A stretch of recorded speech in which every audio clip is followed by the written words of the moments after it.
پێچەوانەی تەواوی ناوەندە تەندروستیەکانی دیکەی هەرێمی کوردستان نەخۆشخانەی بەخشین لەم قەیرانە داراییەشدا هاوشێوەی ڕابردوو بووەتە ئومێدی نەخۆشان و هاوڵاتیانی دانیشتووی سلێمانی و دەوروبەری. ڕۆژانە نەخۆشخانەی بەخشین پێشواسی لە سەدان نەخۆش دەکات. یەکێک لەو بەشانەی زۆرترین خەڵک ڕووی لێدەنێن دەرمانخانەیە.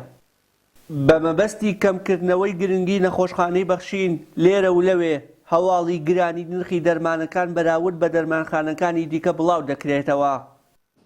کارمەندێکی دەرمانخانەکە لە بەرامبەر ئەم دەنگۆیانە دەڵێت بەراورد بە کوالێتی دەرمانەکانمان نرخەکە هەرزانە، بەڵام هیچ کات بۆ هەرزانکردنی نرخەکە کوالێتی بەرهەمەکانماندا نابەزێنین.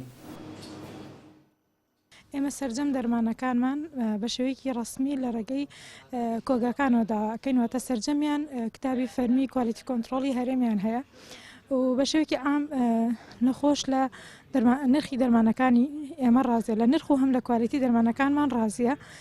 بەشێکی ئەبێت هەر ناڕازی بێت، ئەمەش ئەگەرێتەوە بۆ ئەوەی کە ئێمە سەرجەم دەرمانەکانمان کتابی فەرمی کوالیتی کۆنتڕۆڵیان هەیە. یەکێکی دیکە لە بەشە سەرەکیەکانی نەخۆشخانەی بەخشین بەشی تاقیگەیە کە بە ئامێری پزیشکی کوالێتی بەرز شیکاری بۆ نەخۆشەکان دەکرێت و لەلایەن پزیشکی تایبەتمەندەوە ڕێگای چارەسەری پێویست بۆ چارەسەر دەستنیشان دەکرێت.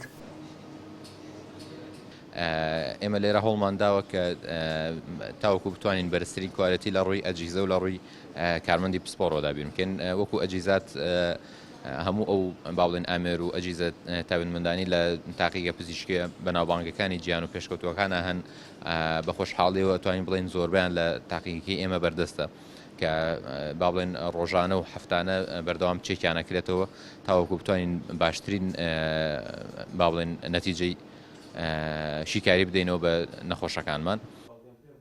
بەڕێوەبەری نەخۆشخانەکەش ڕای دەگەێنێت بەخشین خاوەنی ڕێچکەیەکی تایبەت بە خۆیەتی بە خزمەتکردن و هیچ ناوەندێکی تەندروستیش تا ئێستا نەیتوانیوە شان لە شانی بدات.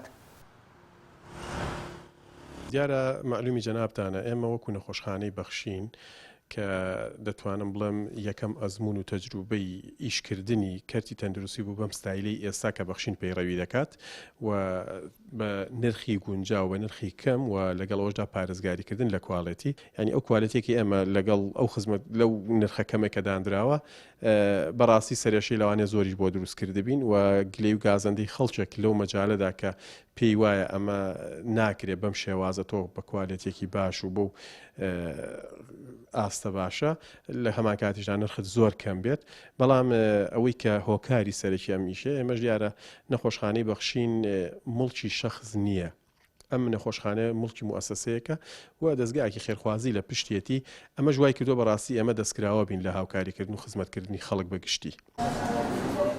لە ساڵی 2012 کۆمەڵگەی پزیشکی کوردستان لە شاری سلێمانی کرایەوە، لە پاشان و لە ساڵی 2017 کۆمەڵگەکە بۆ نەخۆشخانە فراوانتر کرا و دەیان هەزار کەسیش لە پرۆژە خێریە قازانجنەویستەکە سوودمەند بوون.